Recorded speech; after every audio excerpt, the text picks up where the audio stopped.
A little while ago, I reviewed this, the Lewitt Connect 2, and well, I found it a bit lacking. There are a couple things that I very much dislike, and one thing that makes this an absolute no-go for me. However, I did know that a lot of the issues this thing was having was mostly software-based, so I did make a promise. So I'm going to make you a deal, Lewitt, and I'll stand by my word here. Solve this stuff in an update and I will delete this video and re-upload another review. So after getting a message from Lewitt telling me that the issues have been fixed, let's find out if I'm going to be deleting a video today. And yes, I do need to revisit the goods since this might be taking the place of my original review. Now, this is only fair to those in the future looking to buy the Lewitt Connect 2. So starting out, let's talk about its size. I do love how a lot of the audio world is moving away from the big and bulky, and this thing is just, it's cute as a button. It's the usual single knob approach where you choose what you want to change and use the single control to change it.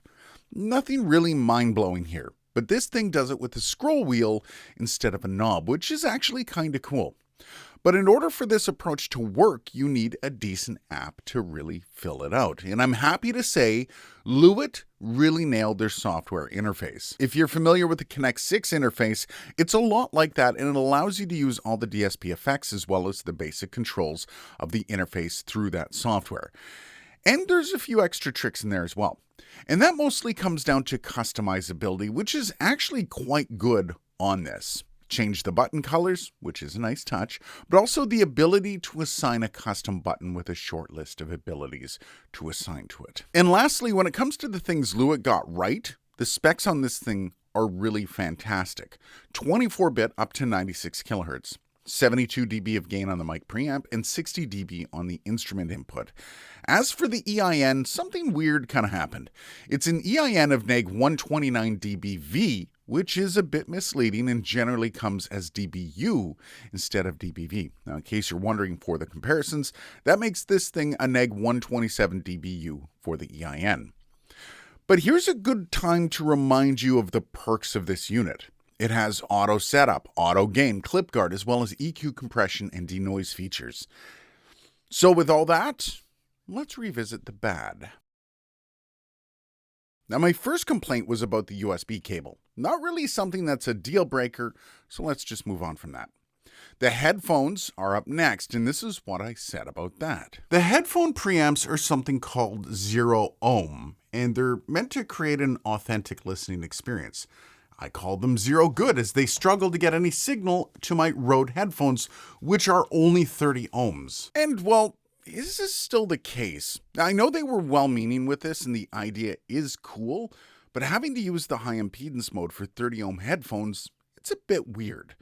Again though, this isn't a deal breaker since I could just keep the high impedance mode on. So we're moving on. And next up is one of the more baffling issues I've run into with an interface, and it was the scroll wheel not being smooth. The scroll is wildly inconsistent when you're going around, either not moving at all or racing ahead in one big jump.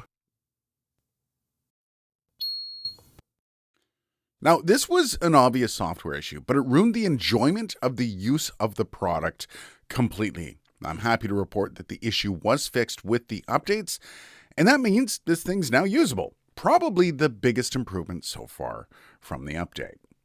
And finally, one of the more maddening things I've ever encountered as a reviewer.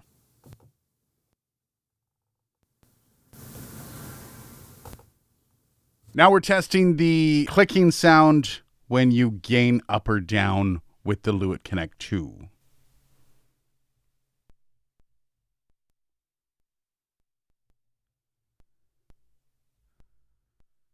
And sadly, the clicking is still present. Now, I do need to explain a few things. This is due to it being a digitally controlled gain.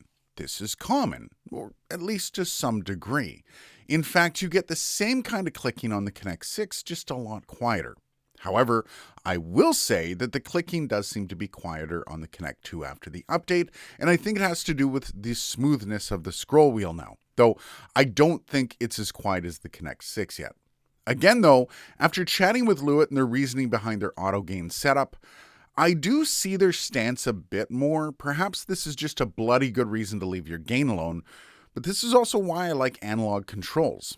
So I will withdraw my complaint on this and perhaps just call it like this. You know that the clicking exists, and if it doesn't get in your way, all the power to you.